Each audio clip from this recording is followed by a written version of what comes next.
ಯೋ guys, ಎಲ್ಲರೂ ಹೇಗಿದ್ದೀರಾ? ಎಲ್ಲರೂ ಖಂಡಿತ ಚೆನ್ನಾಗಿರ್ತೀರಾ ಅಂತ ನಾನು ನಂಬ್ತೀನಿ. ಇವಾಗಲೇ ಏಜ್ ಅಟನ್ ಆಗಿರುವ ಒಬ್ಬ ಚಿಕ್ಕ ಹುಡುಗ ತನ್ನ ಸ್ವಂತ ಚಿಕ್ಕಮ್ಮನನ್ನೇ ಒಂದ್ ರೀತಿ ತಪ್ಪಾಗಿ ನೋಡೋದಕ್ಕೆ ಶುರು ಮಾಡ್ತಾನೆ. ಅವರು ಸ್ನಾನ ಮಾಡ್ಬೇಕಾದ್ರೂ ಡ್ರೆಸ್ ಚೇಂಜ್ ಮಾಡ್ಬೇಕಾದ್ರೂ ಅದನ್ನ ನೋಡ್ತಾ ಇರ್ತಾನೆ. ಒಂದು ದಿನ ಚಿಕ್ಕಮ್ಮ ಚೆನ್ನಾಗಿ ಎಣ್ಣೆ ಹೊಡೆದ್ಬಿಟ್ಟು ನಿಶೆಯಲ್ಲಿ ರೂಮಿಗೆ ಬರ್ಬೇಕಾದ್ರೆ ಸ್ವಂತ ಚಿಕ್ಕಮ್ಮ ಅಂತ ಕೂಡ ನೋಡದೆ ಅವರ ಹತ್ರ ತಪ್ಪಾಗಿ ಮಿಸ್ಬಿಹೇವ್ ಮಾಡ್ತಾನೆ. ಆವಾಗ ಅವನ ಚಿಕ್ಕಮ್ಮ ಮಾಡಿದ ಕೆಲಸವನ್ನ, ಅಂತಹ ಕ್ರೂರ ಕೆಲಸವನ್ನ ಡೀಟೇಲ್ಡ್ ಆಗಿ ಹೇಳಿರುವ ಮೂವಿನೇ ಮರ್ಮರ್ ಆಫ್ ದಿ ಹಾರ್ಟ್. ಈ ಕರ್ಮ ಹೀಗಿರ್ಬೇಕಾದ್ರೆ ಈ ಮೂವಿ ಆಸ್ಕರ್ಗೆ ಬೇರೆ ಅವಾರ್ಡ್ ಗೆ ನಾಮಿನೇಟ್ ಆಗಿದೆ. ಕ್ಯಾನ್ಸ್ ಫೆಸ್ಟಿವಲ್ ಅಲ್ಲಿ ಸ್ಕ್ರೀನ್ ಮಾಡಿ ಎಲ್ಲರೂ ಇದನ್ನ ತುಂಬಾ ಚೆನ್ನಾಗಿದೆ ಅಂತ ಅಪ್ರಿಶಿಯೇಟ್ ಮಾಡಿ ಕ್ಲಾಪ್ ಎಲ್ಲ ಮಾಡಿ ನೋಡಿದ್ದಾರೆ. ಎಲ್ಲದಕ್ಕಿಂತ ಹೆಚ್ಚಾಗಿ ಈ ಮೂವಿ 1971 ನಲ್ಲೇ 1 ಮಿಲಿಯನ್ ಮನಿಯನ್ನ ಗ್ರಾಸ್ ಮಾಡಿದೆ. ಅಂತದ್ದು ಏನು ಈ ಮೂವಿಯಲ್ಲಿ ಇರ್ತಾ ಇದೆ, ಬಾಕ್ಸ್ ಆಫೀಸ್ ಅಲ್ಲಿ ಹೇಗೆ ಇಷ್ಟೊಂದು ಕಲೆಕ್ಷನ್ ಅನ್ನ ಮಾಡ್ತು ಅನ್ನೋದನ್ನ ಮೂವಿಯನ್ನ ನೋಡಿ ತಿಳ್ಕೊಳ್ಳೋಣ. ಸೊ ನೋಡೋಕು ಮುಂಚೆ ಸಬ್ಸ್ಕ್ರೈಬ್ ಮಾಡದೇ ಇರೋರು ಸಬ್ಸ್ಕ್ರೈಬ್ ಮಾಡ್ಕೊಳ್ಳಿ, ಮರ್ಯಾದೆ ಬೆಲ್ ಐಕಾನ್ ನ ಪ್ರೆಸ್ ಮಾಡಿ. ನೀವು ಮಾಡುವ ಸಬ್ಸ್ಕ್ರಿಪ್ಷನ್ ಶೇರ್ ಕಮೆಂಟ್ಸ್ ನಮಗೆ ಮೋಟಿವೇಶನಲ್ ಆಗಿರುತ್ತೆ. ಫಾಲೋ ಮಾಡದೇ ಇರೋರು ಫಾಲೋ ಮಾಡ್ಕೊಳ್ಳಿ. ಸರಿ, ಓಕೆ, ಇವಾಗ ಕತೆ ಒಳಗಡೆ ಹೋಗೋಣ.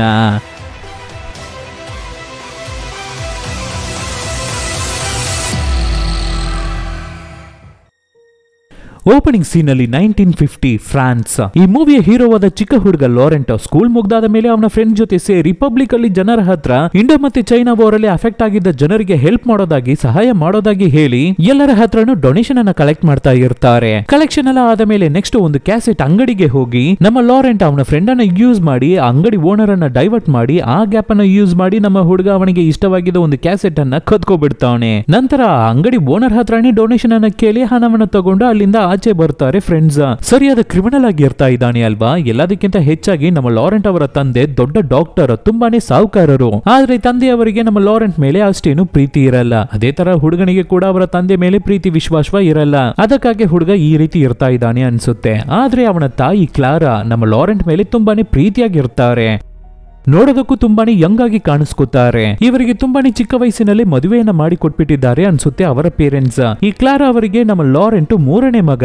ದೊಡ್ಡವನು ಥಾಮಸ್, ಎರಡನೇವನು ಮಾರ್ಕ್ ಅಂತ ಇನ್ನ ದೊಡ್ಡ ಹುಡುಗರು ಇಬ್ಬರು ಇರ್ತಾ ಇದ್ದಾರೆ ಅವರಿಗೆ. ಈ ಇಬ್ಬರು ಹುಡುಗರು ತುಂಬಾನೇ ತೀಟ್ಲೆ ಮಾಡುವ ಹುಡುಗರು. ಆದ್ರೆ ನಮ್ಮ ಲಾರೆಂಟ್ ಯಾವಾಗ್ಲೂ ಅವರ ತಾಯಿ ಮಾತನ್ನ ಮಾತ್ರನೇ ಕೇಳ್ತಾ ಇರ್ತಾನೆ. ತುಂಬಾನೇ ಒಳ್ಳೆ ಹುಡುಗ, ಅವರ ತಾಯಿಗೆ ತುಂಬಾನೇ ವಿಶ್ವಾಸವಾಗಿ ಇರ್ತಾನೆ. ಥಾಮಸ್ ಮತ್ತೆ ಮಾರ್ಕ್ ಅವರ ತಾಯಿಯ ಪರ್ಸಿಂದ ಹಣವನ್ನ ಕದ್ರು ಕೂಡ ಆ ಪರ್ಸನ್ನ ಕಿತ್ತು ಅವರ ತಾಯಿಗೆ ಹೇಳ್ಕೊಟ್ಬಿಡ್ತಾನೆ. ಅಣ್ಣಂದಿರು ಈ ಹಣವನ್ನ ಕದೀತಾ ಇದ್ದಾರೆ ನಿಮ್ಮ ಪರ್ಸಿಂದ ಅಂತ. ಅಷ್ಟು ಅಟ್ಯಾಚ್ಡ್ ಆಗಿರ್ತಾನೆ ಅವರ ತಾಯಿಯ ಜೊತೆ. ಆದ್ರೆ ಅವನ ತಂದೆ ಊಟ ಮಾಡ್ತಾ ಇರ್ಬೇಕಾದ್ರೂ ಕೂಡ ಏನನ್ನಾದ್ರೂ ಲಾರೆಂಟ್ ಗೆ ಬೈತಾರೆ. ಆ ರೀತಿ ಬೈಬೇಕಾದ್ರೆ ಹುಡುಗ ಲಾರೆಂಟ್ ಕೋಪ ಮಾಡ್ಕೊಂಡು ಊಟ ಕೂಡ ಮಾಡದೆ ಎದ್ದು ಓಡಿ ಹೋಗ್ಬಿಡ್ತಾನೆ. ಅಂತಹ ಸಿಚುವೇಶನ್ ಟೈಮ್ ಅಲ್ಲಿ ನಮ್ಮ ಲಾರೆಂಟ್ ಅವರ ತಾಯಿನೇ ಅವನನ್ನ ಸಮಾಧಾನ ಮಾಡಿ ಅವನನ್ನ ಕರ್ಕೊಂಡು ಹೋಗಿ ಊಟ ಮಾಡಿಸ್ತಾರೆ. ಹೀಗೆ ಹೋಗ್ತಾ ಇರುವ ನಮ್ಮ ಲಾರೆಂಟ್ ಅವನ ಲೈಫ್ ಅಲ್ಲಿ ಒಂದು ದಿನ ಅವನ ಅಣ್ಣಂದಿರೋ ಥಾಮಸ್ ಮತ್ತೆ ಮಾರ್ಕ್ ಲಾರೆಂಟ್ ಅವನ ರೂಮಿಗೆ ಬಂದು ಅವನ ಡ್ರೆಸ್ ಅನ್ನ ಬಿಚ್ಚಾಕ್ಬಿಟ್ಟು, ನೀನು ಬೆಳ್ಕೊಬಿಟ್ಟಿದ್ಯೇನೋ, ದೊಡ್ಡವನಾಗ್ಬಿಟ್ಟಿದ್ಯಾ, ನಿನ್ನ ಸೈಜ್ ಅನ್ನ ನಾವು ನೋಡ್ಬೋದಾ? ನೋಡ್ತೀವಿ ಕಣೋ ಅಂತ ಒಂದು ಸ್ಕೇಲ್ ಅನ್ನ ತಗೊಂಡು ಹುಡುಗನಿಗೆ ಸೈಜ್ ಅನ್ನ ಚೆಕ್ ಮಾಡ್ತಾ ಇರ್ತಾರೆ ದೊಡ್ಡ ಹುಡುಗರು. ಆ ರೀತಿ ನೋಡ್ತಾ ಇರ್ಬೇಕಾದ್ರೆ ಆವಾಗ ರೂಮ್ ಒಳಗಡೆ ಬರುವ ಕೆಲಸದ ಆಂಟಿ ಇವ್ರುಗಳು ಮಾಡ್ತಾ ಇರುವ ಕೆಲಸವನ್ನ ನೋಡ್ಬಿಟ್ಟು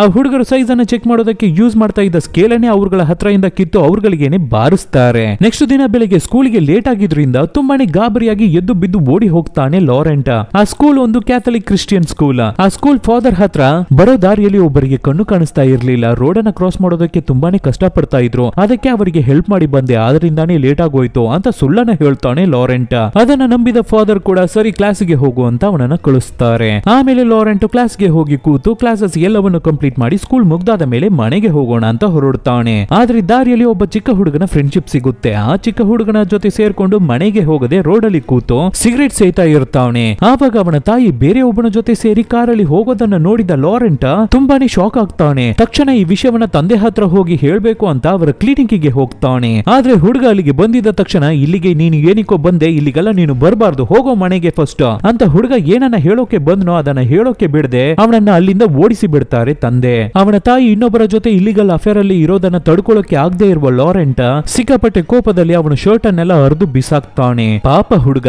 ಆದ್ರೆ ತಾಯಿ ಅವರ ಬಾಯ್ ಫ್ರೆಂಡ್ ಜೊತೆ ಚೆನ್ನಾಗಿ ಸುತ್ತಾಡಿ ಬಿಟ್ಟು ಎಂಜಾಯ್ ಮಾಡಿಬಿಟ್ಟು ನೈಟ್ ಡಿನ್ನರ್ ಗೆ ಮನೆಗೆ ಬರ್ತಾರೆ. ಆದ್ರಿಂದ ತಾಯಿ ಜೊತೆ ಮಾತಾಡದೆ ಹುಡುಗ ತುಂಬಾನೇ ಕೋಪದಲ್ಲಿ ಇರ್ತಾನೆ. ಆಮೇಲೆ ನೆಕ್ಸ್ಟ್ ದಿನ ಸ್ಕೂಲಲ್ಲಿ ಪಿಟಿ ಪೀರಿಯಡ್ ನಡೀತಾ ಇರ್ಬೇಕಾದ್ರೆ ಆ ಘಟನೆಯನ್ನ ತಡ್ಕೊಳ್ಳೋಕೆ ಆಗದೆ ಇರುವ ಲಾರೆಂಟ್ ಡೈರೆಕ್ಟ್ ಆಗಿ ಒಬ್ಬ ಫಾದರ್ ಹತ್ರ ಹೋಗಿ, ನಾನು ತುಂಬಾ ತಪ್ಪು ಕೆಲಸಗಳನ್ನ ಮಾಡಿದ್ದೀನಿ, ಕ್ಯಾಸೆಟ್ ಅಂಗಡಿಯಲ್ಲಿ ಒಂದು ಕ್ಯಾಸೆಟ್ ಅನ್ನ ಕದ್ದಿದ್ದೀನಿ, ಸಿಗರೇಟ್ ಸೇದಿದ್ದೀನಿ, ನನ್ನ ತಂದೆ ತಾಯಿ ಹತ್ರ ಸುಳ್ಳನ್ನ ಹೇಳಿದ್ದೀನಿ, ಇನ್ನ ಈ ರೀತಿಯ ತಪ್ಪುಗಳನ್ನ ತುಂಬಾನೇ ಮಾಡಿದ್ದೀನಿ, ನಾನು ಜೀಸಸ್ ಹತ್ರ ಕ್ಷಮೆಯನ್ನ ಕೇಳ್ಬೇಕು, ನನಗೆ ಕ್ಷಮೆಯನ್ನ ಕೊಡಿಸಿ ಅಂತ ಫಾದರ್ ಹತ್ರ ಕೇಳ್ತಾನೆ ಲಾರೆಂಟ್. ಅದಕ್ಕೆ ಫಾದರ್ ಕೂಡ ಇನ್ಮುಂದೆ ಯಾವುದೇ ರೀತಿಯ ತಪ್ಪನ್ನು ನೀನು ಮಾಡಬಾರದು, ಇಲ್ಲಾಂದ್ರೆ ಜೀಸಸ್ ನಿನ್ನನ್ನ ಯಾವಾಗ್ಲೂ ಕ್ಷಮಿಸಲ್ಲ ಅಂತ ಹೇಳಿ ಅಲ್ಲಿ ಆ ಹುಡುಗನಿಗೆ ಜಪ ಮಾಡಿ ಅವನನ್ನ ಮನೆಗೆ ಕಳಿಸ್ಕೊಡ್ತಾರೆ. ಮನೆಗೆ ಬರ್ತಾನೆ ಲಾರೆಂಟ್. ಮನೆಗೆ ಬಂದು ನೋಡ್ಬೇಕಾದ್ರೆ ಮನೆಯಲ್ಲಿ ಅವರ ಅಣ್ಣಂದಿರು ಇಬ್ಬರು ಮಾತ್ರನೇ ಇರ್ತಾ ಇದ್ದಾರೆ. ಸೊ ಪೇರೆಂಟ್ಸ್ ಹೊರಗಡೆ ಹೋಗ್ಬಿಟ್ಟಿದ್ದಾರೆ ಅನ್ನೋ ವಿಷಯವನ್ನ ತಿಳ್ಕೊಂಡಿದ್ದ ತಕ್ಷಣ ಹುಡುಗರು ಅವರ ಫ್ರೆಂಡ್ಸ್ ಎಲ್ಲರನ್ನೂ ಅವರ ಮನೆಗೆ ಕರ್ಕೊಂಡು ಬಂದು ಡ್ಯಾನ್ಸ್ ಮಾಡಿ ಪಾರ್ಟಿ ಮಾಡ್ತಾ ಇರ್ತಾರೆ. ಆದ್ರೆ ಲಾರೆಂಟ್ ಮಾತ್ರ ಒಬ್ಬೊಂಟಿಯಾಗಿ ಕೂತಿರ್ತಾನೆ. ಆದ್ರೂ ಸ್ಮೋಕ್ ಮಾಡ್ತಾ ಇರ್ತಾನೆ. ಆವಾಗ ಒಬ್ಬಳು ಹುಡುಗಿ ನಮ್ಮ ಲಾರೆಂಟ್ ಪಕ್ಕದಲ್ಲಿ ಬಂದು ಕೂತು ಅವನಿಗೆ ಕಿಸ್ ಮಾಡೋದಕ್ಕೆ ಟ್ರೈ ಮಾಡ್ತಾವಳೆ. ಅದಕ್ಕೆ ತಕ್ಷಣ ನಮ್ಮ ಲಾರೆಂಟ್ ನನಗೆ ಅವೆಲ್ಲ ಏನು ಬೇಕಾಗಿಲ್ಲ, ನನಗೆ ಕಿಸ್ ಮಾಡೋಕೆ ಕೂಡ ಗೊತ್ತಿಲ್ಲ ಅಂತ ಅಮಾಯಕ ಹುಡುಗ ಹೇಳ್ತಾವನೆ. ಅದಕ್ಕೆ ಆ ಹುಡುಗಿ ಓ ಹೌದಾ, ಪಾಪ ಕಣೋ ನೀನು, ಹಾಗಾದ್ರೆ ಕಿಸ್ ಮಾಡೋದು ಹೇಗೆ ಅನ್ನೋದನ್ನ ನಾನು ನಿನಗೆ ಹೇಳ್ಕೊಡ್ತೀನಿ ಅಂತ ಆ ಹುಡುಗನಿಗೆ ಫ್ರೆಂಚ್ ಕಿಸ್ ಅನ್ನ ಕೊಟ್ಟು ಅವನಿಗೆ ಹೇಗೆ ಕಿಸ್ ಮಾಡೋದು ಅನ್ನೋದನ್ನ ಹೇಳ್ಕೊಡ್ತಾ ಇರ್ತಾವಳೆ.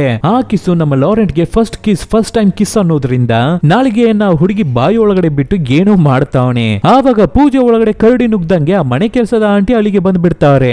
ಲಾರೆಂಟ್ ಏನೋ ನಿನಗೆ ಈ ವಯಸ್ಸಲ್ಲೇ ಹುಡುಗಿರ್ ಶೋಕಿ ಕೇಳ್ತಾ ಇದೀಯಾ ಅಂತ ಬಂದಿರೋ ಹುಡುಗರು ಎಲ್ಲರಿಗೂ ಪೊರ್ಕೆಯಿಂದಾನೆ ಹೊಡೆದು ಮನೆ ಬಿಟ್ಟು ಓಡಿಸ್ತಾರೆ. ಇಷ್ಟು ಕ್ವಾಟ್ಲೆ ಮಾಡ್ತಾ ಇದ್ರು ಕೂಡ ಲಾರೆಂಟ್ ಸ್ಕೂಲ್ ಅಲ್ಲಿ ಫಸ್ಟ್ ರ್ಯಾಂಕ್ ಅನ್ನ ತಗೋತಾನೆ. ಸ್ಕೂಲ್ ಮುಗಿದು ಮನೆಗೆ ಬಂದಿದ್ದ ತಕ್ಷಣ ನಮ್ಮ ಲಾರೆಂಟ್ ಹತ್ರ ಅವನ ಅಣ್ಣಂದಿರಿಗೆ ಏನನ್ನ ಹೇಳ್ತಾರೆ ಅಂದ್ರೆ, ಇವತ್ತು ನಾವು ಪ್ರಾಸ್ಟಿಟ್ಯೂಷನ್ ಏರಿಯಾಗೆ ಹೋಗ್ತಾ ಇದೀವಿ, ನೀನು ಬಾರೋ ನಿನ್ನ ವರ್ಜಿನಿಟಿಯನ್ನ ಲಾಸ್ ಮಾಡ್ಕೊಂಡು ದೊಡ್ಡ ಹುಡುಗ ಆಗು ಅಂತ ಹುಡುಗನಿಗೆ ಕೀ ಕೊಟ್ಟು ಟೆಂಪ್ ಮಾಡಿ ಅವನನ್ನು ಜೊತೆಗೆ ಕರ್ಕೊಂಡು ಹೋಗ್ತಾರೆ ದೊಡ್ಡ ಅಣ್ಣಂದಿರು. ಅಲ್ಲಿ ಒಬ್ಳು ಲೇಡಿ ಲಾರೆಂಟ್ ಅನ್ನ ಸಪರೇಟ್ ಆಗಿ ಅಲೋನ್ ಆಗಿ ಕರ್ಕೊಂಡು ಹೋಗಿ ಹೇಗೆ ಮಾಡ್ಬೇಕು ಏನೆಲ್ಲ ಮಾಡ್ಬೇಕು ಅನ್ನೋದನ್ನ ಡೀಟೇಲ್ಡ್ ಆಗಿ ಅವನಿಗೆ ಎಕ್ಸ್ಪ್ಲೈನ್ ಮಾಡ್ತಾ ಇರ್ತಾಳೆ. ಆವಾಗ ಲಾರೆಂಟ್ ಕೂಡ ಇವತ್ತು ನಾವು ವರ್ಜಿನಿಟಿಯನ್ನ ಲಾಸ್ ಮಾಡ್ಕೊಂಡು ದೊಡ್ಡ ಹುಡುಗ ಆಗ್ಬಿಡ್ತೀವಿ ಅನ್ನೋ ಆಸೆಯಲ್ಲಿ ವರ್ಕೌಟ್ ಮಾಡೋದಕ್ಕೆ ಶುರು ಮಾಡ್ತಾನೆ. ಆವಾಗ ರೂಮ್ ಒಳಗಡೆ ಬರುವ ಲಾರೆಂಟ್ ಅವನ ಅಣ್ಣಂದಿರು ಲಾರೆಂಟ್ ಅನ್ನ ಹುಡುಗಿ ಜೊತೆಯಿಂದ ಡಿವೈಡ್ ಮಾಡಿ ದೂರ ಎಳ್ಕೊಂಡು ಬಂದು ತಮಾಷೆ ಮಾಡ್ತಾ ಇರ್ತಾರೆ. ಆವಾಗ್ಲೇನೆ ಲಾರೆಂಟ್ಗೆ ಅರ್ಥ ಆಗ್ಲಿಕ್ಕೆ ಬರುತ್ತೆ, ಈ ಹುಡುಗರು ನಮ್ಮನ್ನ ಈ ಜಾಗಕ್ಕೆ ಕರ್ಕೊಂಡು ಬಂದಿರೋದು ನಮ್ಮನ್ನ ಇಟ್ಟು ಕಾಮಿಡಿ ಮಾಡೋದಕ್ಕೆ ಅಂತ.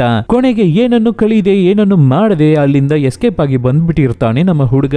ನೆಕ್ಸ್ಟ್ ದಿನ ಸ್ಕೂಲ್ ಅಲ್ಲಿ ಸ್ಕೌಟ್ ನಡೀತಾ ಇರುತ್ತೆ. ಸೊ ಆ ಸ್ಕೌಟ್ ಕ್ಯಾಂಪಿಗೆ ಹೋಗೋದಕ್ಕಾಗಿ ಡ್ರೆಸ್ ಅನ್ನೆಲ್ಲ ಪ್ಯಾಕ್ ಮಾಡ್ಕೊಂಡು ಸ್ಕೌಟ್ ಕ್ಯಾಂಪಿಗೂ ಹೋಗ್ತಾನೆ. ಆದ್ರೆ ಕ್ಯಾಂಪಿಗೆ ಹೋಗಿದ್ದ ಲಾರೆಂಟ್ಗೆ ಹುಷಾರ್ ತಪ್ಪಿ ಹೋಗುತ್ತೆ. ಯಾಕೆ ಅಂದ್ರೆ ಅಲ್ಲಿ ಕ್ಲೈಮೇಟ್ ಸರಿ ಇಲ್ಲ, ಫೀವರ್ ಬಂದ್ಬಿಟ್ಟಿದೆ ಲಾರೆಂಟ್ಗೆ. ಆದ್ರಿಂದ ಡಾಕ್ಟರ್ ಲಾರೆಂಟ್ ಅನ್ನ ಮನೆಯಲ್ಲೇ ರೆಸ್ಟ್ ಮಾಡು ಅಂತ ಹೇಳಿರ್ತಾರೆ. ಸೊ ಹುಡುಗನು ಮನೆಗೆ ಬಂದ್ಬಿಡ್ತಾನೆ. ಹುಡುಗನಿಗೆ ಮನೆಯಲ್ಲೇ ಇದ್ದು ಬೋರ್ ಆಗ್ಬಾರ್ದು ಅನ್ನೋದ್ರಿಂದ ಅವನ ತಾಯಿ ಅವನ ಜೊತೆ ಕಾರ್ಡ್ಸ್ ಎಲ್ಲ ಆಟ ಆಡಿ ಅವನಿಗೆ ಬೋರ್ ಆಗದೆ ಇರೋ ರೀತಿ ನೋಡ್ಕೋತಾರೆ. ಅವನ ಜೊತೆ ಟೈಮ್ ಅನ್ನ ಸ್ಪೆಂಡ್ ಮಾಡ್ತಾ ಇರ್ತಾರೆ. ಆ ರೀತಿ ಆಟ ಆಡ್ತಾನೆ ಇರ್ಬೇಕಾದ್ರೆ ಸಡನ್ ಆಗಿ ತಾಯಿ ಅರ್ಜೆಂಟ್ ಆಗಿ ಹೊರಟು ಮನೆಯಿಂದ ಹೊರಗಡೆ ಹೋಗ್ಬಿಡ್ತಾರೆ. ಅದಕ್ಕೆ ಲಾರೆಂಟ್ ಏನಿದು ಸಡನ್ ಆಗಿ ತಾಯಿ ನಮ್ಮನ್ನ ಬಿಟ್ಟು ಹೋಗ್ತಾ ಇದಾರಲ್ಲ, ಏನಕ್ಕಾಗಿ ಇರ್ಬೋದು ಅಂತ ಎದ್ದು ಬಂದು ವಿಂಡೋ ಇಂದ ನೋಡ್ಬೇಕಾದ್ರೆ ಅವನ ತಾಯಿ ಅವರ ಬಾಯ್ ಫ್ರೆಂಡ್ ಜೊತೆ ಅಲ್ಲಿಂದ ಎಸ್ಕೇಪ್ ಆಗ್ತಾ ಇರ್ತಾರೆ. ಅಂದ್ರೆ ಅವರ ಬಾಯ್ ಫ್ರೆಂಡ್ ಜೊತೆ ಊರನ್ನ ಸುತ್ತಾಡಿ ಎಂಜಾಯ್ ಮಾಡೋದಕ್ಕಾಗಿ ಹೋಗ್ತಾ ಇದ್ದಾರೆ. ಇದು ಲಾರೆಂಟ್ ಗೆ ಗೊತ್ತಾಗ್ಲಿಕ್ಕೆ ಬರುತ್ತೆ. ಸೊ ಹುಡುಗ ತುಂಬಾನೇ ಬೇಜಾರಾಗ್ತಾನೆ. ಆಮೇಲೆ ನಮ್ಮ ಲಾರೆಂಟ್ ತುಂಬಾ ದಿನದಿಂದ ಸ್ಕೂಲಿಗೆ ಹೋಗದೆ ಇರೋದ್ರಿಂದ ಸ್ಕೂಲಿನ ಫಾದರೇ ಲಾರೆಂಟ್ ಅನ್ನು ನೋಡೋದಕ್ಕೆ ಅವರ ಮನೆಗೆ ಬರ್ತಾರೆ. ಮನೆಗೆ ಬಂದು ಲಾರೆಂಟ್ ಅನ್ನು ಕೂರಿಸ್ಕೊಂಡು ಅವನಿಗೆ ಕ್ಲಾಸ್ ಅನ್ನ ತಗೋತಾ ಇರ್ಬೇಕಾದ್ರೆ ಆವಾಗ ಆ ಜಾಗಕ್ಕೆ ಲಾರೆಂಟ್ ಅವರ ತಾಯಿ ಬರ್ತಾರೆ. ಸೊ ಲಾರೆಂಟ್ ಅವರ ತಾಯಿ ಹತ್ರ ಫಾದರ್ ಏನನ್ನ ಹೇಳ್ತಾರೆ ಅಂದ್ರೆ, ಲಾರೆಂಟ್ ಸ್ಕೂಲಿಗೆ ಬರ್ದೇ ಇದ್ರು ಕೂಡ ಚೆನ್ನಾಗಿ ಓದುತ್ತಾ ಇದ್ದಾನೆ, ಅವನ ಸ್ಟಡೀಸ್ ಅಲ್ಲಿ ಟಾಪ್ ಆಗಿರ್ತಾ ಇದ್ದಾನೆ ಅಂತ ಹೇಳ್ಬೇಕಾದ್ರೆ ತುಂಬಾನೇ ಖುಷಿ ಆಗ್ಬಿಡ್ತಾರೆ ತಾಯಿ. ಆ ಖುಷಿಯಲ್ಲಿ ಮಗನನ್ನ ತಪ್ಪಿಕೊಂಡು ಅವನಿಗೆ ಕಿಸ್ ಮಾಡ್ತಾರೆ. ಆವಾಗ ಇದನ್ನ ನೋಡಿದ ಸ್ಕೂಲ್ ಫಾದರ್, ಇವನೇನು ಚಿಕ್ಕ ಹುಡುಗ ಇಲ್ಲ, ಮಗು ಏನೂ ಇಲ್ಲ, ದೊಡ್ಡ ಹುಡುಗ ಆಗ್ತಾ ಇದ್ದಾನೆ, ಅದಕ್ಕೆ ತಕ್ಕಿದ ಹಾಗೆ ಅವನ ಜೊತೆ ನೀವು ಬಿಹೇವ್ ಮಾಡಿ, ಅವನನ್ನ ಆ ರೀತಿ ಟ್ರೀಟ್ ಮಾಡಿ ಅಂತ ಅಡ್ವೈಸ್ ಮಾಡಿ ಅಲ್ಲಿಂದ ಹೊರಡ್ತಾರೆ ಫಾದರ್. ಆದ್ರೆ ಲಾರೆಂಟ್ಗೆ ಇನ್ನ ಫೀವರ್ ವಾಸಿ ಆಗಿಲ್ಲ. ಆದ್ರಿಂದ ಅವನನ್ನ ಹಾಸ್ಪಿಟಲ್ಗೆ ಕರ್ಕೊಂಡು ಹೋಗಿ ಅಡ್ಮಿಟ್ ಮಾಡಿಸಿ ಅಲ್ಲೇನೆ ಇಟ್ಟು ಟ್ರೀಟ್ಮೆಂಟ್ ಅನ್ನ ಕೊಡ್ಸೋಣ ಅಂತ ಲಾರೆಂಟ್ ಅವನ ಪೇರೆಂಟ್ಸ್ ಡಿಸೈಡ್ ಮಾಡಿ ಅವನನ್ನ ಅಲ್ಲಿಗೆ ಕರ್ಕೊಂಡು ಹೋಗ್ತಾರೆ. ಅಲ್ಲಿಗೆ ಹೋಗಿ ನೋಡ್ಬೇಕಾದ್ರೆ ಇವ್ರುಗಳು ಸ್ಟೇ ಆಗೋದಕ್ಕೆ ಒಂದೇ ಒಂದು ರೂಮ್ ಮಾತ್ರನೇ ಇರ್ತಾ ಇರೋದು. ಆದ್ರಿಂದ ತಾಯಿ ಮತ್ತೆ ಮಗ ಒಂದೇ ರೂಮ್ ಅಲ್ಲಿ ಸ್ಟೇ ಆಗೋ ರೀತಿ ಆಗ್ಬಿಡುತ್ತೆ. ಆಮೇಲೆ ತಂದೆ ತಾಯಿ ಮತ್ತೆ ಮಗನನ್ನ ಒಂದು ರೂಮ್ ಅಲ್ಲಿ ಬಿಟ್ಬಿಟ್ಟು ಅವರು ಬೇರೆ ಜಾಗದಲ್ಲಿ ಹೋಗಿ ಸ್ಟೇ ಆಗೋದಕ್ಕೆ ಹೊರಡ್ತಾರೆ. ಅದೇ ತರ ಲಾರೆಂಟ್ ಗೆ ಟ್ರೀಟ್ಮೆಂಟ್ ಸ್ಟಾರ್ಟ್ ಆಗುತ್ತೆ. ಟ್ರೀಟ್ಮೆಂಟ್ ಅನ್ನು ಮುಗಿಸ್ಬಿಟ್ಟು ರೂಮಿಗೆ ಬರ್ಬೇಕಾಗಿರುವ ತಾಯಿ ಮತ್ತೆ ಮಗ ಅವರ ರೂಮಿಗೆ ಬರ್ದೆ ಬೇರೆ ಒಂದು ಪಾರ್ಟಿಗೆ ಹೋಗ್ತಾರೆ. ಒಂದು ಕಡೆ ಲಾರೆಂಟ್ ಹುಡುಗಿರ ಜೊತೆ ಕೂತು ಕಡಲೆ ಬೀಜ ಹಾಕಿ ಮಾತಾಡ್ತಾ ಇರ್ಬೇಕಾದ್ರೆ ಲಾರೆಂಟ್ ಅವನ ತಾಯಿಯಾದ ಕ್ಲಾರಾ ಏನನ್ನ ಮಾಡ್ತಾರೆ ಅಂದ್ರೆ, ನಮ್ಮ ಲಾರೆಂಟ್ ಅವನ ಸ್ಕೂಲ್ ಸೀನಿಯರ್ ಹ್ಯೂಬರ್ಟ್ ಜೊತೆ ಕ್ಲೋಸ್ ಆಗಿ ಮಾತಾಡ್ತಾ ಇರ್ತಾರೆ. ಪಾರ್ಟಿ ಮುಗ್ದಾದ ಮೇಲೆ ಅವರ ರೂಮಿಗೆ ಹೋಟೆಲ್ ರೂಮಿಗೆ ಬರ್ತಾರೆ ತಾಯಿ ಮತ್ತೆ ಮಗ. ಆವಾಗ ತಾಯಿ ಕ್ಲಾರಾ ನಮ್ಮ ಲಾರೆಂಟ್ ಹತ್ರ ಹ್ಯೂಬರ್ಟ್ ಹೇಗೆ ಒಳ್ಳೆ ಹುಡುಗನ ಆ ರೀತಿ ಅವನ ಬಗ್ಗೆ ವಿಚಾರಿಸ್ತಾ ಇರ್ತಾರೆ. ಇದರಲ್ಲಿ ಟೆನ್ಷನ್ ಆದ ಲಾರೆಂಟ್, ಅವೆಲ್ಲ ನಿಮಗೆ ಯಾಕೆ, ಅವನ ಬಗ್ಗೆ ಏನಕ್ಕೆ ನೀವು ತಿಳ್ಕೋಬೇಕು ಅಂತ ಟೆನ್ಷನ್ ಆಗಿ ಕೇಳ್ತಾವನೆ. ಸುಮ್ನೆ ಕೇಳ್ದೆ ಕಣೋ, ಏನಕ್ಕಾಗಿ ನೀನು ಇಷ್ಟೊಂದು ಟೆನ್ಷನ್ ಆಗ್ತಾ ಇದೀಯಾ ಅಂತ ಹುಡುಗನಿಗೆ ಚಕ್ಲಿಗುಳಿ ಕೊಟ್ಟು ಅವನನ್ನ ತಮಾಷೆ ಮಾಡಿ ಅವನನ್ನ ನಗಾಡಿಸ್ತಾ ಇರ್ತಾರೆ. ಇರ್ತಾರೆ ತಾಯಿ. ಆಮೇಲೆ ಹುಡುಗನನ್ನ ಮಲಗಿಸ್ಬಿಟ್ಟು ಅವರು ಬೇರೆ ಒಂದು ಜಾಗದಲ್ಲಿ ಹೋಗಿ ಮಲ್ಗಿ ನಿದ್ದೆ ಮಾಡ್ತಾ ಇರ್ತಾರೆ. ನೆಕ್ಸ್ಟ್ ದಿನ ಹಾಸ್ಪಿಟಲ್ ಅಲ್ಲಿ ಟ್ರೀಟ್ಮೆಂಟ್ ಅಲ್ಲಿ ಇರ್ತಾನೆ ಲಾರೆಂಟ್. ಆವಾಗ ಹೆಲೆನ್ ಅನ್ನೋ ಹುಡುಗಿಯನ್ನ ಮೀಟ್ ಮಾಡ್ತಾನೆ. ಅನ್ಎಕ್ಸ್ಪೆಕ್ಟೆಡ್ ಆಗಿ ಮೀಟ್ ಆಗಿದ್ರಲ್ಲಿ ಇಬ್ಬರು ತುಂಬಾನೇ ಫ್ರೆಂಡ್ ಆಗ್ಬಿಡ್ತಾರೆ, ಕ್ಲೋಸ್ ಆಗ್ತಾರೆ. ಸೊ ಇಬ್ಬರು ಅವತ್ತು ಈವ್ನಿಂಗ್ ಗೆ ಒಂದು ಪಾರ್ಕ್ ಅಲ್ಲಿ ಮೀಟ್ ಆಗೋಣ ಅಂತ ಮಾತಾಡ್ಕೋತಾರೆ. ಅದೇ ತರ ಪಾರ್ಕ್ ಅಲ್ಲಿ ಇಬ್ಬರು ಅಲೋನ್ ಆಗಿ ಮೀಟ್ ಆಗ್ತಾರೆ. ಪಾರ್ಕ್ ಅಲ್ಲಿ ಚೆನ್ನಾಗಿ ಸುತ್ತಾಡಿ ಬಿಟ್ಟು ಆ ಹುಡುಗಿ ಜೊತೆ ಟೈಮ್ ಅನ್ನ ಸ್ಪೆಂಡ್ ಮಾಡ್ಬಿಟ್ಟು ಹಾಗೆ ನೈಸ್ ಆಗಿ ಆ ಹುಡುಗಿಯನ್ನ ಕರ್ಕೊಂಡು ಹೋಟೆಲ್ ರೂಮಿಗೆನೆ ಬರ್ತಾನೆ ಲಾರೆಂಟ್. ಲಾರೆಂಟ್ಗೆ ಇವಾಗ ಹುಷಾರಿರ್ತಾ ಇಲ್ಲ, ಆದ್ರೂ ಆ ಹುಡುಗಿ ಜೊತೆ ಏನಾದ್ರೂ ಮಾಡೋಣ ಅಂತ ಟ್ರೈ ಮಾಡ್ತಾನೆ. ಅಂದ್ರೆ ಏನು ಅಂತ ನಿಮಗೆ ಅರ್ಥ ಆಗಿರ್ಬೋದು. ಆದ್ರೆ ಅದಕ್ಕೆ ಹೆಲೆನ್ ಹುಡುಗಿ, ಲೋ ಪಾಪಿ, ನಾನು ಸುಮ್ನೆ ನಿನ್ನ ಜೊತೆ ಮಾತಾಡೋಣ ಅಂತ ಬಂದಿದ್ದೆ ಕಣೋ, ಟೈಮ್ ಸ್ಪೆಂಡ್ ಮಾಡೋಣ ಅಂತ ಅನ್ಕೊಂಡಿದ್ದೆ ಅಷ್ಟೇ, ಇದನ್ನೆಲ್ಲ ಮಾಡೋದಕ್ಕಾಗಿ ನಾನು ಬರ್ಲಿಲ್ಲ ಅಂತ ಎದ್ದು ಹೋಗ್ಬಿಡ್ತಾಳೆ ಹುಡುಗಿ. ಕೈಗೆ ಸಿಕ್ಕಿದ್ದು ಬಾಯಿಗೆ ಸಿಗ್ಲಿಲ್ವಲ್ಲ ಅಂತ ತುಂಬಾನೇ ಬೇಜಾರಾಗ್ತಾನೆ ನಮ್ಮ ಲಾರೆಂಟ್. ಆ ರೀತಿ ಹುಡುಗ ಬೇಜಾರಾಗಿ ಫೀಲ್ ಮಾಡ್ತಾ ಇರ್ಬೇಕಾದ್ರೆ ಆವಾಗ ಬಾಯ್ ಫ್ರೆಂಡ್ ಜೊತೆ ಸುತ್ತಾಡಿ ಬಿಟ್ಟು ಟಯರ್ಡ್ ಆಗಿ ಬಂದಿದ್ದ ಅವನ ತಾಯಿ ಬಾತ್ರೂಮ್ ಡೋರ್ ಅನ್ನ ಕೂಡ ಕ್ಲೋಸ್ ಮಾಡದೆ ಬೆತ್ತಲೆ ಮೈಯಲ್ಲಿ ಸ್ನಾನ ಮಾಡ್ತಾ ಇರ್ತಾರೆ. ಆವಾಗ ಅದನ್ನ ರಚನೆ ಮಾಡಿ ನೋಡ್ತಾ ಇರ್ತಾನೆ ಲಾರೆಂಟ್. ಸ್ನಾನ ಮಾಡ್ತಾ ಇರ್ಬೇಕಾದ್ರೆ ಹೌಸ್ಕೊಂಡು ಹುಡುಗ ನೋಡ್ತಾ ಇರೋದನ್ನ ಗಮನಿಸಿದ ಅವನ ತಾಯಿ ಅವನ ಕಪಾಳಕ್ಕೇನೆ 4 ಬಿಡ್ತಾರೆ. ಇದರಲ್ಲಿ ಬೇಜಾರಾಗಿದ್ದ ಲಾರೆಂಟ್ ಊಟ ಕೂಡ ಮಾಡದೆ ಇರ್ತಾನೆ. ಆವಾಗ ಅವನ ತಾಯಿ, ಏನೋ ಏಜಿನ ಪ್ರಾಬ್ಲಮ್ ಆದ್ರಿಂದ ಈ ರೀತಿ ತಪ್ಪು ಕೆಲಸ ಮಾಡ್ಬಿಟ್ಟಿದ್ಯಾ, ಇನ್ ಮುಂದೆ ಆ ರೀತಿ ಮಾಡ್ಬೇಡ, ಇವೆಲ್ಲ ತಪ್ಪು ಆಯ್ತಾ ಅಂತ ಅವನಿಗೆ ಅಡ್ವೈಸ್ ಮಾಡಿ ಅವನಿಗೆ ಊಟವನ್ನ ಮಾಡಿಸ್ತಾರೆ. ಹುಡುಗ ಊಟ ಮಾಡಿ ಮುಗಿಸಿದ ತಕ್ಷಣ ನನಗೆ ಸ್ವಲ್ಪ ಹೊರಗಡೆ ಕೆಲಸ ಇದೆ, ನಾನು ಹೋಗಿದ್ದು ಬರ್ತೀನಿ ಅಂತ ತಾಯಿ ಹೇಳ್ಬೇಕಾದ್ರೆ ಅದಕ್ಕೆ ಲಾರೆಂಟ್, ನೀವು ಎಲ್ಲಿಗೆ ಬೇಕಾದ್ರೂ ಹೋಗಿ, ನಿಮಗೆ ತುಂಬಾ ಕೆಲಸ ಇರುತ್ತೆ, ಅದೇ ತರನೇ ನನಗೂ ತುಂಬಾ ಕೆಲಸ ಇದೆ, ನಾನು ಹೊರಗಡೆ ಹೋಗಿದ್ದು ಬರ್ತೀನಿ, ನನ್ನ ಹೆಲ್ತ್ ಕಂಡೀಷನ್ ಇವಾಗ ಚೆನ್ನಾಗಿರ್ತಾ ಇದೆ, ಆದ್ರಿಂದ ನನ್ನ ಕೈಯಲ್ಲಿ ನನ್ನನ್ನು ನೋಡ್ಕೊಳ್ಳೋಕೆ ಆಗುತ್ತೆ, ನೀವು ಧೈರ್ಯವಾಗಿ ಹೋಗಿದ್ದು ಬನ್ನಿ ಅಮ್ಮ ಅಂತ ಹೇಳ್ಬಿಟ್ಟು ಅದೇ ತರ ಅವನ ಗರ್ಲ್ ಫ್ರೆಂಡ್ ಆದ ಹೆಲೆನ್ ಕರ್ಕೊಂಡು ಊರ್ ಪೂರ್ತಿ ಸುತ್ತಾಡೋದಕ್ಕೆ ಹುಡುಗ ಪ್ಲಾನ್ ಮಾಡ್ಕೊಂಡು ಹೊರಡ್ತಾನೆ. ಆದ್ರೆ ಆ ಹುಡುಗಿ ಜೊತೆ ಅವಳ ಫ್ರೆಂಡ್ಸ್ ಎಲ್ಲ ಬರೋದ್ರಿಂದ ನಮ್ಮ ಹುಡುಗನಿಗೆ ಕಾರಲ್ಲಿ ಸೀಟ್ ಇಲ್ಲ, ಕೂತ್ಕೊಳ್ಳೋಕೆ ಜಾಗ ಇಲ್ಲ. ಆದ್ರಿಂದ ನಮ್ಮ ಹುಡುಗನಿಗೆ ಕೈ ಕೊಟ್ಬಿಟ್ಟು ಆ ಹುಡುಗಿ ಅವಳ ಫ್ರೆಂಡ್ಸ್ ಜೊತೆ ಹೊರಗಡೆ ಹೋಗ್ಬಿಡ್ತಾಳೆ. ಪಾಪ ನಮ್ಮ ಹುಡುಗ ಆಮೇಲೆ ಒಂದು ಪಾರ್ಕ್ ಅಲ್ಲಿ ಹೋಗಿ ಕೂತು ಬುಕ್ ಅನ್ನ ಓದ್ಬಿಟ್ಟು ಆಮೇಲೆ ರಿಟರ್ನ್ ರೂಮಿಗೆ ಬರ್ತಾನೆ. ರೂಮಿಗೆ ಬಂದಿದ್ದ ತಕ್ಷಣ ಮಲ್ಗೋಣ ಅಂತ ಹುಡುಗ ಹೋಗ್ತಾನೆ. ನೋಡಿದ್ರೆ ಬೆಡ್ರೂಮ್ ಡೋರ್ ಕ್ಲೋಸ್ ಆಗಿದೆ. ಏನು ಅಂತ ನೋಡಿದ್ರೆ ರೂಮ್ ಒಳಗಡೆಯಿಂದ ಅವನ ತಾಯಿ ಅವರ ವಾಯ್ಸ್ ಇನ್ನೊಬ್ಬ ಬೇರೆ ಗಂಡಿಸಿನ ವಾಯ್ಸುವೆ ಕೇಳಿಸುತ್ತೆ. ಇದನ್ನ ಕೇಳುವ ಲಾರೆಂಟ್ ಮನ್ಸೊಳಗಡೆ, ಆಹಾ, ನಮ್ಮ ತಾಯಿ ಇಷ್ಟು ದಿನ ಹೊರಗಡೆ ಅವರ ಬಾಯ್ ಫ್ರೆಂಡ್ ಜೊತೆ ಸುತ್ತಾಡ್ತಾ ಇದ್ರು, ಆದ್ರೆ ಇವಾಗ ರೂಮ್ ವರೆಗೂ ಕರ್ಕೊಂಡು ಬರೋದಕ್ಕೆ ಶುರು ಮಾಡ್ಕೊಬಿಟ್ಟಿದ್ದಾರಲ್ಲ, ಅದು ನಾನು ಇರ್ಬೇಕಾದ್ರೇನೆ ಅವನನ್ನ ಕರ್ಕೊಂಡು ಬಂದು ಎಂಜಾಯ್ ಮಾಡ್ತಾ ಇದಾರಲ್ಲ ಅಂತ ಫೀಲ್ ಮಾಡ್ತಾನೆ. ಸ್ವಲ್ಪ ಹೊತ್ತು ಬಿಟ್ಟು ರೂಮ್ ಬಿಟ್ಟು ಆಚೆ ಬರುವ ತಾಯಿ ಲಾರೆಂಟ್ ಮಲ್ಗ್ಬಿಟ್ಟಿದ್ದಾನ ಅಂತ ನೋಡ್ತಾರೆ. ಲಾರೆಂಟ್ ನಿದ್ದೆ ಮಾಡೋ ರೀತಿ ಆಕ್ಟ್ ಮಾಡಿ ಅವನ ತಾಯಿ ಏನನ್ನ ಮಾಡ್ತಾ ಇದ್ದಾರೆ ಅನ್ನೋದನ್ನ ಗಮನಿಸ್ತಾ ಇರ್ತಾನೆ. ಹುಡುಗ ನಿಜವಾಗ್ಲೂ ನಿದ್ದೆ ಮಾಡ್ಬಿಟ್ಟಿದ್ದಾನೆ ಅಂತ ಅನ್ಕೊಂಡಿದ್ದ ತಾಯಿ ಒಂದು ಲೆಟರ್ ನ ಬರೆದು ಹುಡುಗನ ಹತ್ರ ಇಟ್ಬಿಟ್ಟು ಅವರ ಬಾಯ್ ಫ್ರೆಂಡ್ ಅನ್ನ ಕರ್ಕೊಂಡು ಊರನ್ನ ಸುತ್ತಾಡೋದಕ್ಕೆ ಹೊರಟೋಗ್ಬಿಡ್ತಾರೆ. ಅವರು ಹೋದ ಮೇಲೆ ಲೆಟರ್ ಅನ್ನ ತಗೊಂಡು ಓದುವ ಲಾರೆಂಟ್ ಏನನ್ನ ಓದುತ್ತಾನೆ ಅಂದ್ರೆ, ಅರ್ಜೆಂಟ್ ಆಗಿ ನಾನು 2 ದಿನ ಟ್ರಿಪ್ ಹೊರಗಡೆ ಹೋಗ್ತಾ ಇದ್ದೀನಿ, ಆದ್ರಿಂದ ನಿನ್ನ ಹೆಲ್ತ್ ಕಂಡೀಷನ್ ಅನ್ನ ನೋಡಿ ನೀನು ಹುಷಾರಾಗಿ ಇರ್ಬೇಕು ಆಯ್ತಾ ಅಂತ ಬರ್ದಿಟ್ಟಿದ್ದಾರೆ ಅವರ ತಾಯಿ. ಇದನ್ನ ಓದಿದ ಲಾರೆಂಟ್, ಅಯ್ಯೋ, ನಿನ್ನ ಇಲ್ಲಿಗೇನೆ ಕರ್ಕೊಂಡು ಬಂದು ಎಂಜಾಯ್ ಮಾಡಿದ್ದು ಅಲ್ಲದೆ ಇವಾಗ ಮತ್ತೆ ಅವನನ್ನ ಕರ್ಕೊಂಡು ಊರನ್ನ ಸುತ್ತಾಡೋಕೆ ಹೋಗ್ತಾ ಇದೀಯಾ ನೀನು, ಅದ್ರಲ್ಲೂ ನನ್ನನ್ನು ಒಬ್ಬೊಂಟಿಯಾಗಿ ಬಿಟ್ಬಿಟ್ಟು ಹೋಗಿದ್ಯಾ ನೀನು ಅಂತ ತುಂಬಾನೇ ಬೇಜಾರಾಗಿ ಸಪ್ಪಿಗೆ ಆಗ್ತಾನೆ ಹುಡುಗ.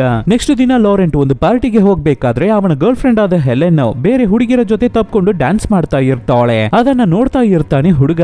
ಆವಾಗ ಲಾರೆಂಟ್ ಅವನ ಸ್ಕೂಲ್ ಸೀನಿಯರ್ ಆದ ಹ್ಯೂಬರ್ಟ್ ಲಾರೆಂಟ್ ಹತ್ರ, ಆ ಹುಡುಗಿಯರೆಲ್ಲ ಲಿಸ್ಬಿಯನ್ಸ್ ಕಣೋ, ಅದಕ್ಕೇನೆ ಆ ಮಟ್ಟಿಗೆ ತಪ್ಕೊಂಡು ಕ್ಲೋಸ್ ಆಗಿ ಡ್ಯಾನ್ಸ್ ಮಾಡ್ತಾ ಇದ್ದಾರೆ ಅಂತ ಹೇಳಿ ನಮ್ಮ ಲಾರೆಂಟ್ ಗೆ ಕನ್ಫ್ಯೂಷನ್ ಮಾಡ್ಬಿಡ್ತಾನೆ. ಅದಕ್ಕೆ ತಕ್ಷಣ ಲಾರೆಂಟ್, ಅಯ್ಯಯ್ಯೋ, ಇನ್ನ ಆ ಹುಡುಗಿ ಜೊತೆ ನಾನು ಏನನ್ನು ಮಾಡಿಲ್ವಲ್ಲ, ಅಷ್ಟರಲ್ಲಿ ಇವಳು ಈ ರೀತಿ ಚೇಂಜ್ ಆಗ್ತಾ ಇದ್ದಾಳಲ್ಲ, ಬಿಡಬಾರ್ದು ಇದನ್ನ ಅಂತ ಹೆಲೆನ್ ಹುಡುಗಿ ಜೊತೆ ಡ್ಯಾನ್ಸ್ ಮಾಡ್ತಾ ಇರುವ ಹುಡುಗಿಯನ್ನ ತಳ್ಬಿಟ್ಬಿಟ್ಟು ನಮ್ಮ ಲಾರೆಂಟ್ ಹೆಲೆನ್ ಅನ್ನ ತಪ್ಕೊಂಡು ಡ್ಯಾನ್ಸ್ ಮಾಡೋದಕ್ಕೆ ಶುರು ಮಾಡ್ತಾನೆ. ಡ್ಯಾನ್ಸ್ ಮಾಡೋನು ಸುಮ್ನೆ ಡ್ಯಾನ್ಸ್ ಮಾಡ್ತಾ ಇಲ್ಲ, ಆ ಹೆಲೆನ್ ಹುಡುಗಿಯ ಮೈ ಮೇಲೆ ಎಲ್ಲೆಲ್ಲೋ ಕೈ ಮಾಡ್ತಾ ಇರ್ತಾನೆ. ಅದ್ರಲ್ಲಿ ಟೆನ್ಷನ್ ಆಗುವ ಹೆಲೆನ್ ತಕ್ಷಣ ಅವನ ಕೈಯನ್ನ ಬಿಡಿಸ್ಬಿಡ್ತಾಳೆ. ಆವಾಗ ಲಾರೆಂಟ್, ಹಾಗಾದ್ರೆ ಹ್ಯೂಬರ್ಟ್ ಹೇಳಿದ್ದು ನಿಜಾನಾ, ನೀನು ಲೆಸ್ಬಿಯನಾ ಅಂತ ಆ ಹುಡುಗಿ ಹತ್ರನೇ ಕ್ವಶನ್ ಮಾಡಿ ಬಿಡ್ತಾನೆ. ಅದಕ್ಕೆ ಆ ಹೆಲೆನ್ ಹುಡುಗಿ, ಆ ರೀತಿ ಎಲ್ಲ ಏನನ್ನು ಮಾತಾಡಬೇಡ, ಆ ರೀತಿ ಎಲ್ಲ ನಾನು ಇಲ್ಲ, ನಾನು ಸ್ಟ್ರೈಟ್ ಅಂತ ಅವನನ್ನ ಬೈದು ಅಲ್ಲಿಂದ ಕಳಿಸ್ಬಿಡ್ತಾಳೆ. ನೆಕ್ಸ್ಟ್ ದಿನ ಲಾರೆಂಟ್ ಅವನ ರೂಮ್ ಅಲ್ಲಿ ಕೂತು ಬುಕ್ ಅನ್ನು ಓದುತ್ತಾ ಇರ್ಬೇಕಾದ್ರೆ 2 ದಿನ ಊರನ್ನ ಸುತ್ತಾಡಿ ಬಿಟ್ಟು ಬರ್ತೀನಿ ಅಂತ ಹೇಳಿದ ತಾಯಿ ನೆಕ್ಸ್ಟ್ ದಿನಾನೇ ಬಂದಿದ್ದಾರೆ. ಒಂದೇ ದಿನದಲ್ಲಿ ಮನೆಗೆ ರಿಟರ್ನ್ ಬಂದಿರ್ತಾರೆ. ಏನು ಇಷ್ಟು ಬೇಗ ಬಂದ್ಬಿಟ್ಟಿದ್ದೀರಾ, 2 ದಿನ ಬಿಟ್ಟು ಬರ್ತೀನಿ ಅಂತ ಹೇಳಿದ್ರಲ್ಲ ಅಂತ ಲಾರೆಂಟ್ ಕೇಳ್ಬೇಕಾದ್ರೆ ಅದಕ್ಕೆ ತಾಯಿ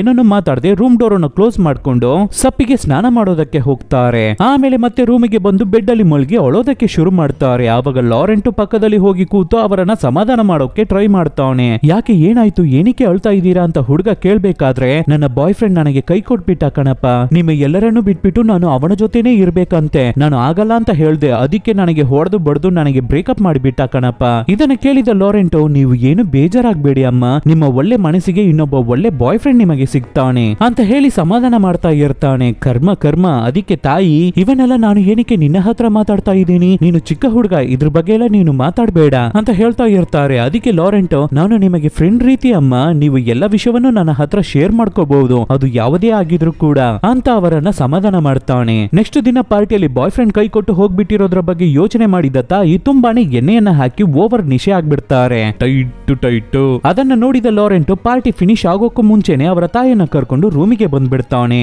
ಫುಲ್ ನಿಶೆಲಿ ಇರುವ ತಾಯಿ ಕಂಟ್ರೋಲ್ ಇಲ್ಲದೆ ಅವರ ಮಗನ ಹತ್ರ ಏನನ್ನ ಹೇಳ್ತಾರೆ ಅಂದ್ರೆ, ಅವರ ಜೊತೆಗೆ ಇರ್ತಾ ಇರೋದು ಅವರ ಮಗ ಅಂತ ಕೂಡ ಅವರಿಗೆ ನೆನ್ಪಿಲ್ಲ, ನನ್ನ ಡ್ರೆಸ್ ಅನ್ನ ರಿಮೂವ್ ಮಾಡಿ ಚೇಂಜ್ ಮಾಡಿ ಕೊಡು ಅಂತ ಕೇಳ್ತಾರೆ. ಆವಾಗ ಲಾರೆಂಟ್ ಈ ಕಚಡನು, ಇಲ್ಲ ನಾನು ಅದನ್ನೆಲ್ಲ ಮಾಡಲ್ಲ ಅಂತ ಹೇಳದೆ ಡ್ರೆಸ್ ಅನ್ನು ರಿಮೂವ್ ಮಾಡಿ ಚೇಂಜ್ ಮಾಡಿ ಕೊಟ್ಟು ಜೊತೆಗೆ ಕೆಲಸವನ್ನು ಮುಗಿಸ್ಬಿಡ್ತಾನೆ. ಆಮೇಲೆ ನೆಕ್ಸ್ಟ್ ಡೇ ಕಾನ್ಶಿಯಸ್ ಗೆ ಬರುವ ತಾಯಿ ಎದ್ದು ನೋಡ್ಬೇಕಾದ್ರೇನೆ ನೈಟ್ ರಾತ್ರಿ ಏನೆಲ್ಲ ನಡೆದಿದೆ ಅನ್ನೋ ವಿಷಯ ಅವರಿಗೆ ಅರ್ಥ ಆಗ್ಲಿಕ್ಕೆ ಬರುತ್ತೆ. ಆವಾಗ ತಕ್ಷಣ ಲಾರೆಂಟ್ ಹತ್ರ, ನಾವು ನೆನ್ನೆ ರಾತ್ರಿ ಮಾಡಿದ್ದು ತುಂಬಾನೇ ದೊಡ್ಡ ತಪ್ಪು, ಇನ್ ಮುಂದೆ ಆ ರೀತಿ ನಾವು ಮಾಡಬಾರ್ದು, ಇದ್ರ ಜೊತೆಗೇನೆ ಆ ವಿಷಯವನ್ನು ಮರ್ತು ಬಿಡು ಅಂತ ಹೇಳ್ಬೇಕಾದ್ರೆ ಈ ಎಲ್ಲ ವಿಷಯವನ್ನು ಈ ಕಡೆ ತಿರುಗ್ದೇನೆ ಆ ಕಡೆನೆ ಮುಖ ತಿರುಗಿಸ್ಕೊಂಡು ಎಲ್ಲವನ್ನು ಕೇಳಿಸ್ಕೊಂಡು ಮಲಗಿರುತ್ತಾನೆ ಲಾರೆಂಟ್. ರುಚಿಯನ್ನ ಟೇಸ್ಟ್ ಮಾಡಿದ್ದ ಬೆಕ್ಕು ಮತ್ತೆ ಮತ್ತೆ ಅದನ್ನ ತಿನ್ನೋದಕ್ಕೇನೆ ಟ್ರೈ ಮಾಡುತ್ತೆ. ಆ ರೀತಿನೇ ಲಾರೆಂಟ್ ಇವಾಗ ನೆಕ್ಸ್ಟ್ ದಿನಾನೇ ಏನನ್ನ ಮಾಡ್ತಾನೆ ಅಂದ್ರೆ, ಹೆಲನ್ ಹುಡುಗಿ ಹಾಸ್ಟೆಲ್ಗೆನೆ ಹೋಗಿ ಆ ಹುಡುಗಿಯನ್ನ ಎಂಜಾಯ್ ಮಾಡೋದಕ್ಕೆ ಕರೀತಾನೆ. ಆದ್ರೆ ಆ ಹುಡುಗಿ ಇದಕ್ಕೆ ಒಪ್ಕೋತಾ ಇಲ್ಲ, ನನ್ನ ಕೈಯಲ್ಲಿ ಆಗಲ್ಲ ಹೋಗೋ ಅಂತ ಓಡಿಸ್ಬಿಡ್ತಾಳೆ ಅವನನ್ನ. ಆದ್ರಿಂದ ಅವತ್ತು ಪಾರ್ಟಿಯಲ್ಲಿ ಹೆಲನ್ ಹುಡುಗಿ ಜೊತೆ ತಪ್ಕೊಂಡು ಡ್ಯಾನ್ಸ್ ಮಾಡ್ತಾ ಇದ್ದ ಹುಡುಗಿ ರೂಮ್ ಒಳಗಡೆ ಹೋಗ್ತಾನೆ ಲಾರೆಂಟ್. ಆ ಹುಡುಗಿನು ಬಾ ಅಂತ ಇದೇ ಚಾನ್ಸ್ ಅಂತ ಅವನನ್ನ ಕರ್ಕೋತಾಳೆ. ಅದೇ ತರ ಲಾರೆಂಟ್ ಒಳಗಡೆ ಹೋಗಿ ಎಲ್ಲ ಕೆಲಸವನ್ನು ಮುಗಿಸ್ತಾನೆ. ಮಾರ್ನಿಂಗ್ ಆ ಹುಡುಗಿ ರೂಮ್ ಡೋರ್ ಅನ್ನ ವಾರ್ಡನ್ ಬಂದು ನಾಕ್ ಮಾಡಬೇಕಾದ್ರೆ ಬಡಿಬೇಕಾದ್ರೆ ಗೆದ್ದು ಬಿದ್ದು ಬ್ಯಾಕ್ ಡೋರ್ ಇಂದ ಎಸ್ಕೇಪ್ ಆಗಿ ಓಡಿ ಬಂದ್ಬಿಡ್ತಾನೆ ಲಾರೆಂಟ್. ಆಮೇಲೆ ಹೋಟೆಲ್ ರೂಮಿಗೆ ಬಂದು ನೋಡ್ಬೇಕಾದ್ರೆ ಅವನ ತಂದೆ ಅಣ್ಣಂದಿರು ಎಲ್ಲರೂ ಹೋಟೆಲ್ ರೂಮಿಗೆ ಬಂದಿರ್ತಾರೆ. ಅಯ್ಯಯ್ಯೋ, ತಾಯಿ ಅವರು ಅಕಸ್ಮಾತ್ ಎಲ್ಲ ವಿಷಯವನ್ನು ಇವರ ಹತ್ರ ಹೇಳ್ಬಿಟ್ಟಿರ್ತಾರೋ ಅಂತ ತುಂಬಾನೇ ಶಾಕ್ ಆಗಿ ಗಾಬರಿಯಾಗಿ ನಿಂತಿರ್ತಾನೆ. ಆದ್ರೆ ಬಂದಿರೋ ತಂದೆ ದೊಡ್ಡ ಅಣ್ಣಂದಿರು ಎಲ್ಲರೂ ನಾರ್ಮಲ್ ಆದ ಮೂಡಲ್ಲೇ ಇರ್ತಾರೆ. ಇದನ್ನು ನೋಡ್ಬೇಕಾದ್ರೇನೆ ಲಾರೆಂಟ್ಗೆ, ಅಪ್ಪ ತಾಯಿ ಅವರು ಏನನ್ನು ಹೇಳಿಲ್ಲ ಅನ್ಸುತ್ತೆ ಅಂತ ನೆಮ್ಮದಿ ಆಗ್ತಾನೆ. ತಂದೆ ಅಣ್ಣಂದಿರು ಜಾಲಿ ಮೂಡಲ್ಲಿ ಇರ್ತಾರೆ. ತಾಯಿ ಮತ್ತೆ ಲಾರೆಂಟ್ ಒಂದು ಕನ್ಫ್ಯೂಷನ್ ಆದ ಸಿಚುವೇಶನ್ ಅಲ್ಲಿ ಇರ್ತಾರೆ. ಇಲ್ಲಿಗೆ ಈ ಮೂವಿ ಮುಗಿಯುತ್ತೆ. ಇಂತಹ ಮೂವಿ ಹೇಗೆ ಆಸ್ಕರ್ ಅವಾರ್ಡ್ ಗೆ ನಾಮಿನೇಟ್ ಆಯ್ತು ಅಂತ ಗೊತ್ತಿಲ್ಲ. ಇದನ್ನ ಹೇಗೆ ಕ್ಯಾನ್ಸ್ ಫೆಸ್ಟಿವಲ್ ಅಲ್ಲಿ ಸ್ಕ್ರೀನಿಂಗ್ ಮಾಡಿದ್ರು. ಆ ಕಾಲದಲ್ಲಿ 1971 ನಲ್ಲಿ $1 million ಅನ್ನ ಈ ಮೂವಿ ಪಡೆದಿದೆ, ಗ್ರಾಸ್ ಮಾಡಿದೆ. ನಂಬಕ್ಕೆ ಆಗ್ತಾ ಇದೆಯಾ?